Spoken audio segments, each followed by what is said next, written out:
Good morning and welcome to another Zen Podcast. I have in a physical studio today a number of guests from Zen. We've got an interesting topic, and the title is Breach, Disrupt and Evolve. And I was trying to consider on the way in about how to bring this together into a conversation, and it's really a conversation about change, and specifically the kinds of changes that are impacting businesses today. There's something quite particular about what's happening in the industry, in technology, and in the wider economy. Keen to try and explore some topics around this today. So to help me with that, I've got some introductions. We've got some interesting guests. I'm going to make a start with John. Could you just give us a bit of an introduction, John, as to who you are and what you do at Zen? Yeah, thanks, Stuart. So I'm John Knoll. I'm the Managing Director here at Zen Business. I joined Zen last year, but I've been in the industry for a good number of years now. Thanks, John. Lee? Sure. Lee Houston. So I'm head of product at Zen. So very broadly, my team are responsible for all of the products and services that we deliver out to our customers, the roadmap, future technologies, and the likes. So yeah. Thanks, Lee. John, another John. Thanks, Stu. I'm John Lyons. I'm the technology director at Zen. My teams are responsible for the networks, the systems, and the technology development. Thanks, John. And Mark. Thanks, Stu. Mark Baker, so I'm head of sales at Zen. I look after the Zen business teams, and we're responsible for taking out our key propositions around cloud comms, cloud, and networks. Thanks, Mark. And thanks for taking the time to have a talk about this today. So the words that we had were breach, disrupt, and evolve. And for me, that tells a story of different types of change. We have change that's quite unpredictable, quite aggressive, and we have words like evolve, which imply that there's something more considered, something planned. But one thing's universally the case, and that is there's a lot of change happening in the industry and in the economy. And so we did have a number of topics that I wanted to explore, and the purpose behind the conversation really is to understand from your experience how Zen, in different roles within Zen, is dealing with that change, and also what it means for our customers and how our customers can begin to position themselves to make the most of the opportunities that come out of that. The first thing we wanted to talk about that's on here is around security.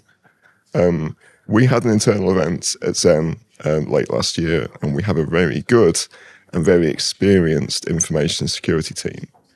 And we were talking about some of the initiatives we're doing to help equip ourselves to be more secure, both in terms of technology and training. And there was conversations around Marks and Spencer's. We had Jaguar Land Rover, such a significant incident that it caused an impact on GDP. Mm-hmm. So these are really significant brands dealing with security incidents, and it's a growing phenomenon. So whilst it's been a constant in the industry, the profile and the extent of these incidents is increasing. I wanted to just explore how our customers are responding to this and what we're seeing in terms of change. I thought a good person might be to go to first, Mark, would be in terms of dealing with the customer relationships. Is this a conversation that we're seeing more of? Our customers coming to us with specific security concerns. What are those conversations looking like?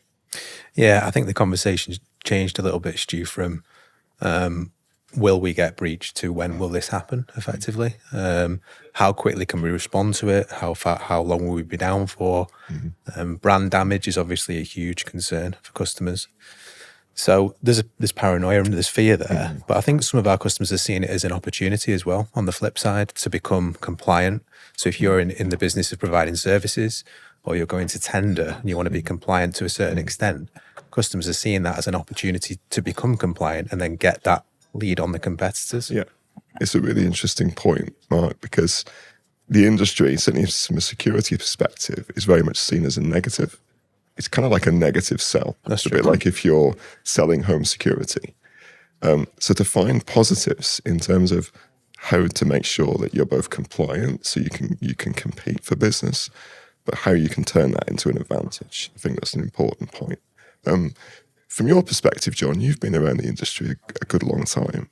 How has the security environment changed from your perspective? I mean, I think it continues to heighten I mean, when you look at it, nearly 50% of organisations last year had some kind of a security breach. They had a cyber event, big or small, and actually a lot of organisations may not have been fully aware of those. So I think, and that number just continues to rise. So we've gone from a world where people thought security was something they might have to worry about, but now it's something they always have to worry about. I think to Mark's point, it is a bit of a, it's no longer an if, it's a when. I think, so in the round, the problem you've got from organisations is how can you do enough? And I think that's where the world has changed. So it's gone from being when people were selling security 15 years ago, it was a kind of a bit of a fear, uncertainty and doubt sell, the FUD. We all heard about the FUD in security. Now it's like, actually, can you really do enough? And I think that's really tough. It's really tough for organisations because, there's a lot of other competing challenges and other things on the agenda, realistically. So, but yeah, and unfortunately, this is not going to go away, and I think it's going to continue. So I think it's now just leaning into it a lot more. It's really, really important. I think the other thing that we've probably seen are smaller companies being more conscious about this. So, I've had conversations with customers. You mentioned JLR. It's like, well, if this can happen to JLR or Marks and Spencer's, what would it do to my business? And so I think the conversation's moved from it just being purely large enterprises being conscious about this to just the smaller SME business also having the same concerns. And I guess, Lee, those businesses are less well equipped in terms of resources and expertise to deal with that kind of threat, whereas you would imagine a Jaguar Land Rover would have a team to be able to deal with this, and yet that's not something they've been able to cope with on this particular occasion. So I think that tells us something as well about the nature of the threat and how the threat's changed. So John, from your perspective, how has that threat environment changed in the last, say, 5 years? Yeah, I think it's become a reality. We've talked about a few examples of people being compromised. So, we talk about kind of when, not if. It's become a board level discussion. It's a key business risk, expected to be on every risk register. And it's elevating security from a small number of technical teams kind of away from the front of the business, right to the top of the business as a key risk. The tools obviously are becoming more sophisticated. It's becoming easier to run those tools. A lot of these attacks are completed by kids in bedrooms. So yeah, it's a very prevalent attack surface. We've got firewalls, we've got physical controls, software controls, phishing simulations. All of these things have been brought out to try and protect us from these risks. Yeah, it's from my perspective, it feels as though the industrialization of cybercrime is a real thing. So, we've seen reports of scam call centers, large businesses that are run to execute cybercrime, and that is a different scale. It's a scaling problem, if you like, that there are people doing 9-to-5 jobs, and those jobs are to break into businesses, steal data, commit acts of ransomware, and so on.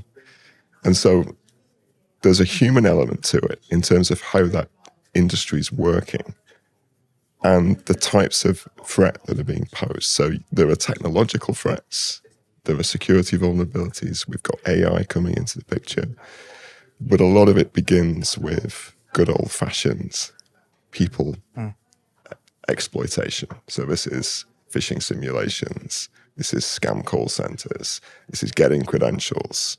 And those problems never really go away. And I think the best way to deal with them is through training, through personal development, as much as it's about security tools. I know we've put quite a lot of focus on that, John. Can you share a little bit about how Zen's responded to those changing threats? Yeah, so I think if we talk about phishing simulations, it's probably a good place to start. That's the number one way that these criminals, bad actors, get into networks and systems. So at Zen, we run phishing simulations on a very frequent, regular basis. So we're running targeted attacks on specific teams and individuals, and we're also running general attacks as well. And we're really encouraging people to report the issues that they see, and of course not fall for the attack itself. So that's been hugely valuable for us. I think that's something I'd recommend every business ensure they're doing. So that's been great. The other big one for us has been the Telecom Security Act. So we talked a little bit about regulation earlier on, and that's really driven even more focus on security. We've always had a focus, as you say, got a very capable and talented team who look at this on a daily basis. But the TSA, the Telecom Security Act, has brought this back into the whole business. So it's been a program we've been running for the last couple of years. We'll be running that for the next 2 to 3 years as well, bringing in lots of new controls and just upping a game on security. It's making it a talking point at all levels of business, I guess, isn't it, John? From the senior team all the way down to people doing the work day to day. And it is very much a shared interest. It's not something that you can manage in isolation. Just wanted to move on to a different but related topic. But before I do, I just wanted to get some views and advice on people who want to improve their security posture, what the things to think about. So, John, from your perspective, if you're a business listening into this, what would your advice be on what to do next? I think the first mistake you can make is not being open-minded to the risks. So I think you have to really stand back and look at the risks. And you compare it to looking at physical security of your house. So if you look at your house and you go, well, does that window get left open? Is there a big tree in front of the house that actually obscures the view of and actually encourages potentially an intruder to feel that they'd be safe? Is it simple things about having outdated locks? So almost I think it's the same for your business. So you assess the risks with a very open mind and know where they are. Yeah. There are some of them you can't deal with. Some of them it's too expensive, but you can mitigate things. Yeah. If you're really, really honest about where you are, then at least then it allows you to have a position to move forward. I think the very worst thing you can do is almost just close your eyes to it and just pretend it's not going to happen, because the reality is that risk is there. So I think that's my advice to Frankly. Yeah, it's good advice. I think risk management, it is an aspect of risk management, and we'll talk about linking that into another topic in a moment. Lee, any advice to pass along? Yeah, I think I'd just kind of echo John's points before. The first I would say is that if this is not already, it has to be a board level conversation. Regardless of the size of the organisation, it has to be a topic on the board. It has to be logged on a risk register. And given that the vast majority of attacks come through phishing attacks, then training, simulations, a real focus on ensuring that the staff are briefed and know what to look out for, and treat everything skeptically is what I would say. Yeah, trust but verify. Exactly. I think it's one of the common phrases in security. Mark, in terms of customers' next steps, what have you seen? Have you seen that play out in terms of? I think it does start with people, as John said. It's making sure that beyond just the tech teams, that everyone is aware of the risk, of the security risks with social engineering, as you've talked about, and the various ways that threats can come into a business. It's important that the whole business is educated. We've seen a rise in shadow IT. We've seen AI outpacing the ability to keep up with security.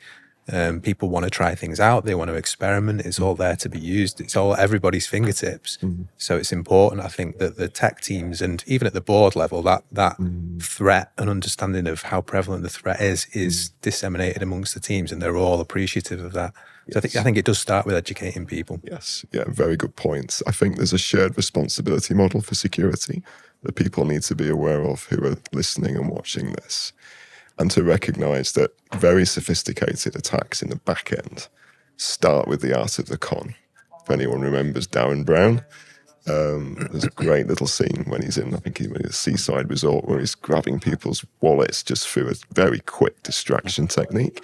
And that's how it begins. Very few of these incidents begin with a technological exploit. Some do, because we live in an unstable world and we've got state actors with a lot of resources who are doing things. But by and large, the day-to-day threats are manageable with the right approach, with existing tools. And one final point before we move on is, it's not a big spend area, not necessarily. A lot of the time, the tools are already in place. It's a matter of using them and having the right training, the right approach.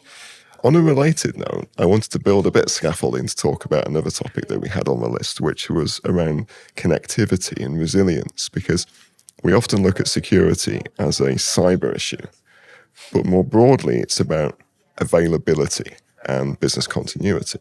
And some of those threats are physical. They're not necessarily cyber. So they could be floods, fires, power outages.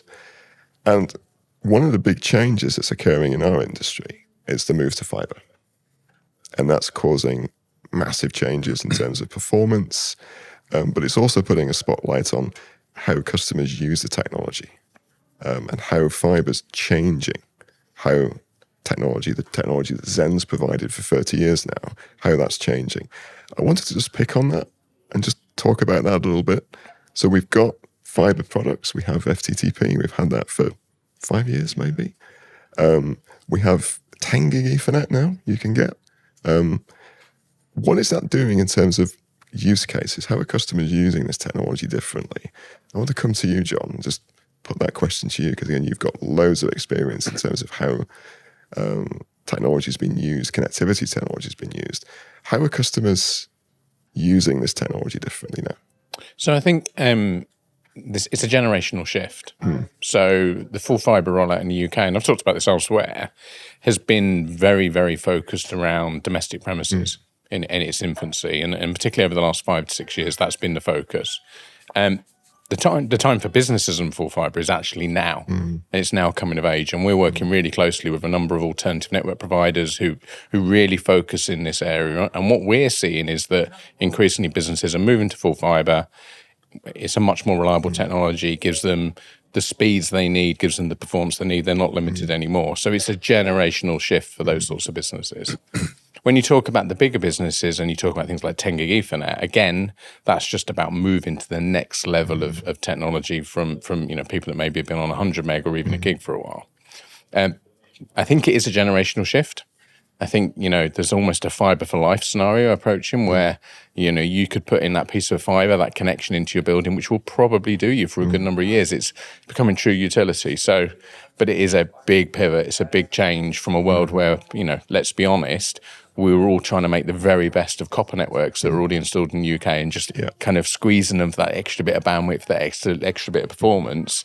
But now it's, it's the right technology. And so it's huge, but it's good fun, actually. Oh God, to be honest, it's good fun. It's good to see actually how, as an industry, we can really bring that change to businesses. Yeah, it's a positive disruption. It is. It's hard to emphasize enough just how big a change it is in terms of technology. I guess that's a good point to bring you in, John, because you've been building ISP networks for decades. Not wrong to say decades. Don't want to age you, John. How do you perceive it in terms of how customers are using the technology and the implications of moving to full fibre? Yeah, thanks, Stu. I think it has been decades as well. So, I think we built our first fibre to the home network in 2004. So, we're just starting to see the use cases now for customers so they can make real use of these this extra bandwidth, this improved latency, improved jitter, and so on, which we haven't had available during the copper years. And of course, we're now seeing Ethernet type capabilities at broadband pricing. So that's allowing customers to do things that they couldn't do before. They may not have been able to afford to have that high bandwidth service to every satellite office, but they can now. And of course, we're seeing this rapid rise of software as a service. Everything's becoming cloud and access remotely. And of course, connectivity is absolutely critical to that being a success. A great example being something like Office 365. If Office 365 is down for a lot of our customers, they can't operate, or they can operate at very much lower level than they would do with full access. So we're seeing people taking on board technologies like SD-WAN, combining different service providers, different capabilities, so that they give themselves as much availability as they possibly can. So a really different world to the one that existed even 10 years ago. We've moved on massively in that time frame. It's good points, John. And from your perspective, Mark, how does that carry over into customer land in terms of what people are using the technology for? How has it changed since the days of, say, MPLS? Because again, we've been doing MPLS for probably 20 years. Yeah. We've been doing SD-WAN for around 5 years now. How has it changed for you from your perspective from talking to customers? Well, cloud migration's been a huge driver for the adoption of SD-WAN and the need for high-speed, reliable internet connectivity. People are connecting to software as a service providers, drawing down their applications remotely. So there's a huge need for that. That's the big shift, I guess, in recent years. I think what's interesting about the evolution of the FTTP services is it's made high-speed internet accessible to businesses that previously couldn't afford high-speed, reliable internet. So in the days we were selling Ethernet services at £500 a month, that was only accessible to a certain type of business in a certain type of sector.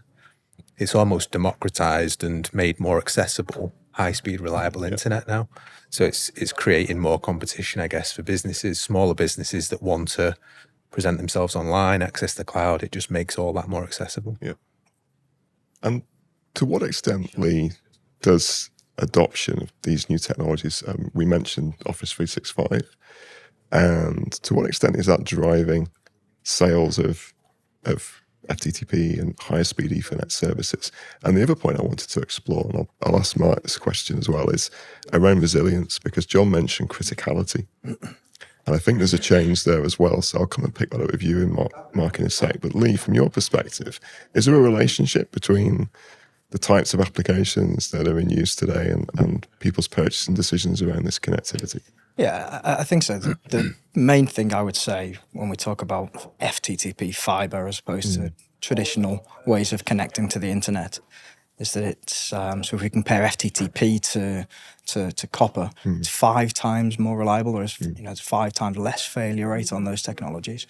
But as people start to adopt more cloud technology and start to use more software as a service, is your connection is no longer a utility in the way that it was for businesses in the past. It's a core operational dependency.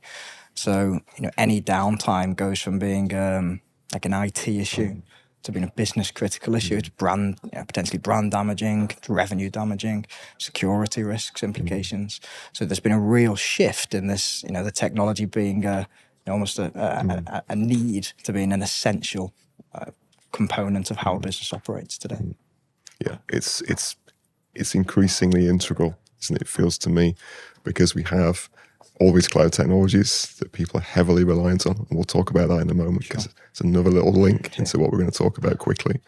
The question of resilience and criticality, that's something that has kind of moved from luxury to necessity. Is that reasonable to say, Mark? How much of a conversation is that in terms of what our customers are talking to us about in terms of always on available services? Yeah, I think resilience is almost assumed now rather than an option, which it was previously.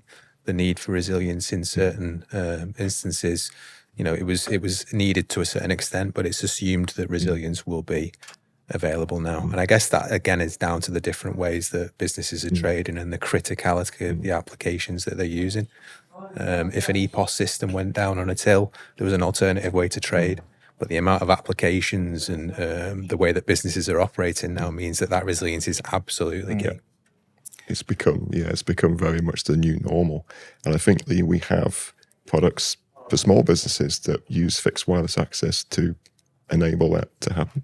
Yeah, absolutely. So I think we've certainly seen a shift. We spoke about criticality before, but we also, while speed is important, and we're talking about 10 gig, which would have been unthought of a few years back, the conversation is more around how predictable is it, how resilient is it, and especially for a small business. Yeah. So we've been fairly successful with a product that enables cellular backup. So if there was ever an issue with the core, the primary connection, is there would be an automatic failover to cellular backup to 5G, to 4.5G, in a way that takes your IP address with you, which for some businesses, depending on how they operate and their applications run, is critical. Yeah. And if you're a customer, John, that's got contactless payments, you're living that world where everything is online. Losing that connectivity, even for a few hours, is going to be quite a painful experience. Oh yeah, I mean absolutely. I mean every business is dependent on it now. So whether you're a cafe or any kind of retail business, if you can't take the payment, and it's like we've all been there. You go to the shop and there's a sign up that says cash only. People just walk away because nobody carries cash anymore. It's just switches people off.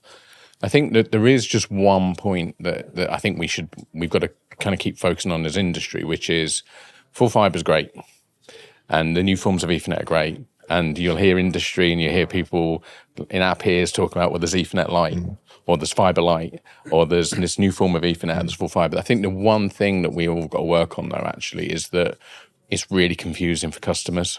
Because do I need Sajia? Do I need FTTP? Do I need fibre Lite? Or do I need Ethernet? Or do I need the lease line? And it's really confusing. So I think whilst there's some really great technologies there, I think it's really, really important that, we've got to help customers understand what they are, and we've got to simplify that. Because actually some really amazing technology, and there's a danger to just miss out. Yeah. So there's quite a job we've got to keep working on as industry in that regard. Completely agree. I think there is a tendency towards, 3-letter acronyms and all kinds of confusion. And really what we're concerned about are business objectives. So what level of availability, if we're talking about data, what kind of recovery point, what kind of availability targets are you looking at? And I just wanted to pick on data as a little bit of a talking point, because we're very much in a data-centric world. And we talked about cloud earlier. And we'll have seen in the news there's concerns beginning to emerge about reliance on cloud, especially globally. And I wanted to just talk a little bit about the data question in terms of a term that's emerged in the last few weeks, which is data sovereignty. The data sovereignty is around where is it? Is it complying with the regulations and the laws of my trading environment and my customer base? So there's a number of topics here, but I wanted to just understand a little bit more about how the role of data has changed in business. So I wanted to pop over to you, John, first and talk a little bit from a technology perspective. Is this data question of where is it, who's got it, how do I secure it? How's that changed in the last few years? Because it feels like there's been another one of these inflection points with data. Yeah, I think we've been through a bit of a, I guess they come in cycles. We talked a lot about data sovereignty when cloud was first introduced back in the early 2010s, and a lot of customers cared about it then, albeit apart from very specific use cases like healthcare, there wasn't really much more. And we talked about FUD earlier on. There was a lot of FUD. A lot of people were protecting business cases that were built around UK data centers and so on. And I think we've then moved away from that. People became very comfortable with it over the kind of coming years. And obviously cloud has proliferated in the last 15 years. It's been an absolute train in terms of growth and adoption. I think more recently, I guess there's some interesting geopolitical challenges right now. And that has got people a little bit concerned about, even if my data. So first, I want my data to be in the UK. So then it has to comply with the UK's laws. But what if my company, the parent company, is actually an American company? Could they come and collect that data anyway? So we're seeing people trying to make the right decisions about what's appropriate based on the needs of that data and the regulations that they've got to comply with. I think just recently Amazon have announced the European Sovereign Cloud, obviously a multi-billion-dollar investment for a real reason, because this is something that's on the minds of their customers, and they're trying to ensure they've got the right services to be able to meet that need. From our perspective, we're fortunate enough that we've got multiple data centers ourselves in the UK, so we can, and obviously a strong partnership with Amazon, so we can choose where to put our data depending on what type of data it is and the regulations that are aligned to it. But it's become the oil, right? Data. It's obviously it's hugely important for AI, and it's also very important for decision making and insight within lots of our customers, and certainly for Zen, we're no different in that respect. Yeah, absolutely. And that will be a segue into our kind of wrap up topic on AI, because no conversation can be complete without a conversation about AI. But we'll talk about that in a moment. From a data perspective, see, there's a volume problem as well, I guess, in terms of the accumulation of data. So there's a question around how to properly manage it so that you're compliant to things like GDPR, but also how do you deal with storage? How do you deal with backup and resilience of data? Is that a conversation, Mark, that we see in terms of our base of customers and relationships? Is data a talking point in terms of how it's secured and how it's maintained? Yeah, absolutely. I think it is. Yeah, as John said, data is, it's so valuable to companies in terms of, making data-driven decisions, in every aspect of business. So there is a real consciousness in the customers that we speak to that high up on that list of things to secure is your company's data. It's the last thing you want to be breached, and it's the first thing you want to utilize in terms of making decisions. So it certainly is a conversation, whether it's a cloud customer that's talking about the sovereignty of their data, whether it's a network customer that just wants to protect it through edge protection. It's less about technology and it's more about the outcomes of what we're providing. Will the outcome be at the end of whatever we're doing or choosing to talk to you about, we are secure? Yes. It's outcome led. It's being alert and curious about where is my data, how accessible is it, how portable is it if I need to obtain it. Because it's obviously in the interests of businesses to try and hold on to that and integrate that so it's difficult to move. In our business, we talk about retention, where you want portability in your data.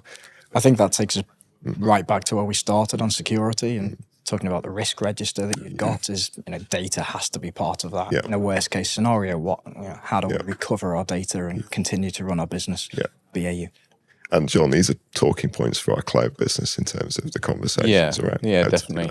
I think there's another perspective on this, which is the hoarding of data. So I think too many organizations hold too much data that they no longer need. So, and therefore, and in that scenario, may actually not know exactly where it is. So I think there's a lot to be done for organisations to be really clear. These are valuable assets. To Mark's point, your data is really, really valuable to you. It's also really valuable to somebody else. Comes back to the security point, right? So I think there is a lot more for organisations to do and for people in the industry, such as ourselves, to continue to help organisations to be clear about what data do you really need to keep? There are regulations. I'm sure John's would flag that one up. There are regulations about how long we need to keep certain amounts of data, but then being really clear about only keeping what you really need, and then knowing where it is, and then really thinking about the security and the backup of said data.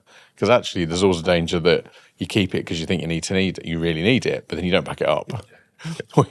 So, which almost becomes pointless. So I think it's about being really, really clear on where those assets are, like you would do if it's a physical asset. If it's a piece of your inventory or something that's on your asset register, you've got to treat it in the same way. And you either wrap it up as a golden egg or you discard it if you don't need it anymore and destroy it appropriately, right? Yeah, absolutely. Some really good points, John, about being focused about what you need. Lee, from a propositions perspective, a products perspective, we've got answers to some of these questions. Yeah, and the answers will be different depending on the customer's requirements. So I think I would always encourage our customers to work with Mark's team, work with our architects to really understand what the specific needs are. So back to the risk register, because no solution, the solution might be different depending on the requirements. Yeah, it's very good points. And no conversation would be complete without AI. So I'm going to have a little conversation around that as we kind of move to wrap up. Because data is the bridge to that conversation. Because an AI model, if it's a large language model, some other type of AI model, is only as good as the data. In the same way that we have the whole garbage in, garbage out example with technology. It's probably the biggest agent of change. Coming back to the beginning, and we were talking about breach, disrupt, evolve. This feels like everything all at once. And some of that's hyperbole, but a lot of that is grounded in reality, because for ourselves, we've seen some of the productivity gains that you can achieve with AI technologies. And I just wanted to talk quickly about what they are, so that as we move to wrap up, we can give some general advice on how to respond to AI. So, John, I know we've had an AI team and some initiatives around large language model deployment in particular. Can you tell us a little bit about that and some of the benefits that we've seen? Yeah, sure. So it's been a key focus for us for about 3 years now. And we really focused our energies initially on building a chatbot. So that chatbot would allow us to be able to be available when our lines close. So we're not a 24/7 support business. So this allows us to be able to respond to our customers in the event that there's an outage or an issue, or they have a request or a query out of hours. That's been really game-changing for us. It's now something that we use 24/7, and the quality of response from it through the training and all the hard work that's gone in from that team has put us in a position where its CSAT score is as good, if not better, than our people, which is amazing. There's still obviously a room for and a need for people and the human response and escalations and being able to deal with very difficult and unusual circumstances and customer requirements. But what we've seen is that the bot can do a fantastic job at the vast majority of the kind of repeat issues that we might see. So that's been a big focus for us. We're now looking to give it a voice, which is quite exciting. So that's the current focus. And we're making really good progress with that. So again, that if customers want to be able to speak to it rather than chat, that they'll have that option to do so. That's one. There's a lot of other aspects we're looking at as well. There's our own internal productivity, so the productivity of our teams and our people here at Zen, and that's a really key focus for us. We've got a champions group. We've got lots of conversation and discussion about how are people using LLMs to be able to do their job in a better way. And then from my own perspective, when you look at software development, the world has changed. The profession has changed dramatically in just 6 months. Think about back to the release of Claude Sonnet, kind of summertime last year. That felt like a real inflection point for us as a profession.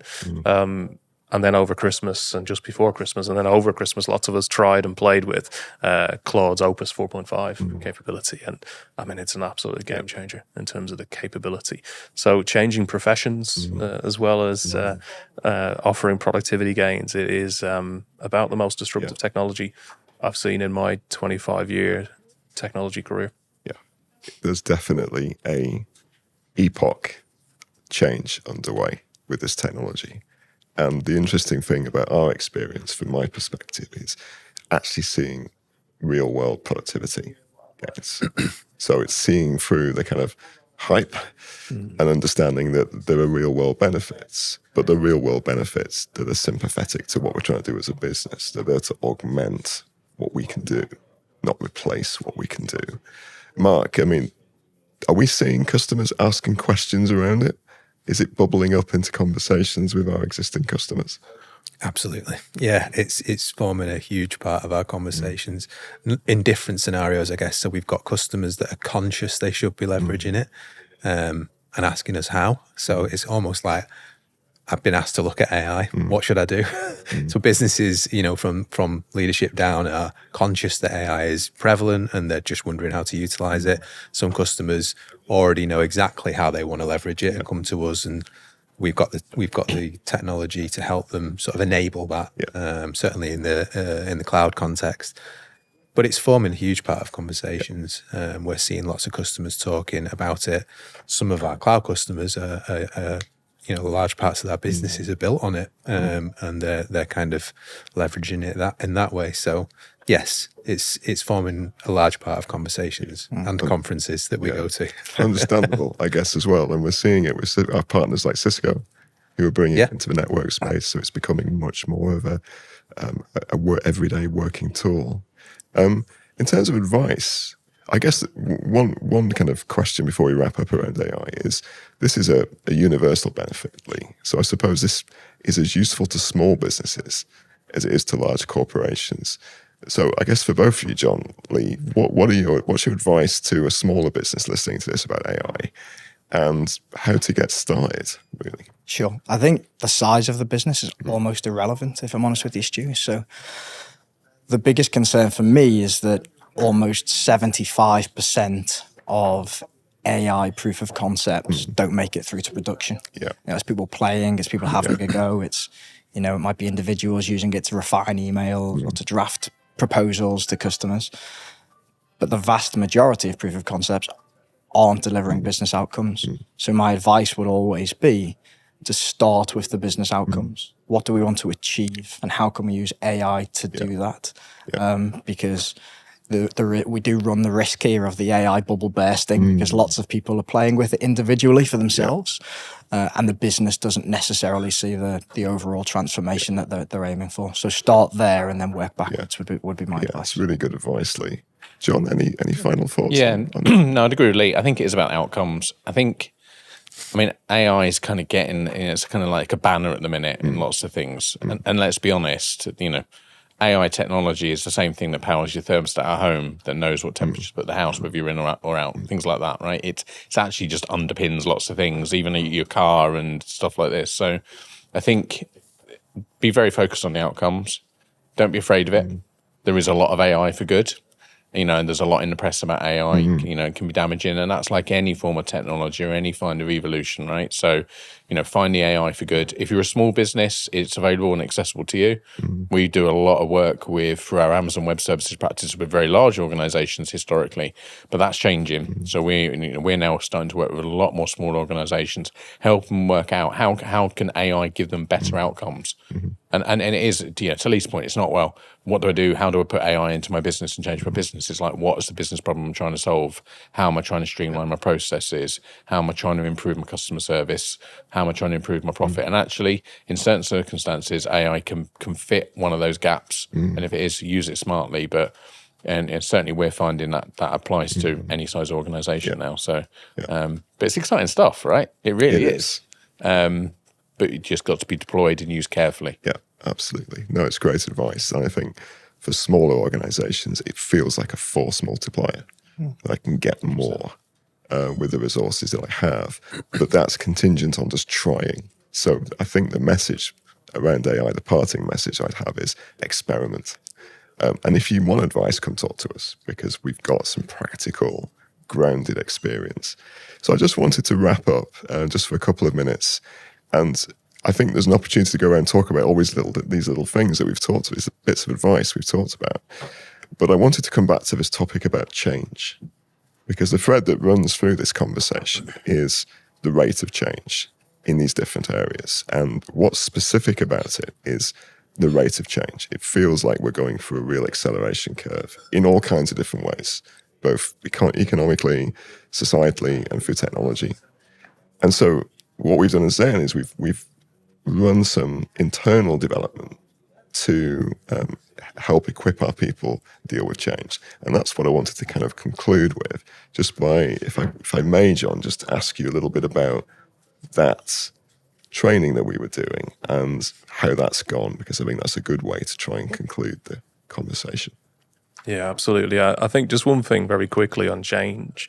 I really like the William Gibson quote that the future is already here. It's just not evenly distributed yet. So I think I'd really encourage people to spend time, energy, people, resources looking at all the technology we've talked about today and making sure that you're using them. Because although AI, as we know, is very heavily overhyped, there is real demonstrable benefit there to be had. So I really encourage people to spend time looking into those things. I think when it comes to change, we're going through a lot of change at Zen, partly because of some of the things we talked about, the introduction of FTTP at scale and altnets and all of those types of things. But we've also got an opportunity with AI. We've got the need to be able to move at a pace that I think is potentially an order of magnitude faster than previously. So that's really difficult as people, humans, to cope with. So we've been running adapting to change workshops. We've had, I think, about 50, 60 people do them in technology, and spending time looking at this volatility and uncertainty, and how do you cope with and manage to work through that and kind of make the best of it rather than become overwhelmed or kind of potentially miss out on the opportunity or have the feeling that you can't cope with the change. So we're kind of normalizing it. That's how I would describe it, making it clear that this change is not something you can fight and push against. It's something that you have to adapt to and figure out how you navigate So yeah, it's been a key area of focus for us over the last probably 3 or 4 months, and it will continue to be an area of focus for us over the next 6. Brilliant. Thanks, John. I think that's the parting advice. I think the advice is to think about how your people can adapt to change. It's quite trite sometimes to talk about change, but we don't often take the time to think about the tools and the approaches and the resilience that we need as individuals to deal with that. And there's a lot going on in the world. So I think it's really good advice to kind of draw this to a conclusion. We will have some follow-on sessions about specific things. AI is a whole series that you could do. We're going to be doing some stuff in a year on computer security, so we're going to be particular themed discussions. But for the time being, I just wanted to thank you all for your time. I hope anyone watching and listening to this found it useful, and we'll speak to you all again soon. Thank you.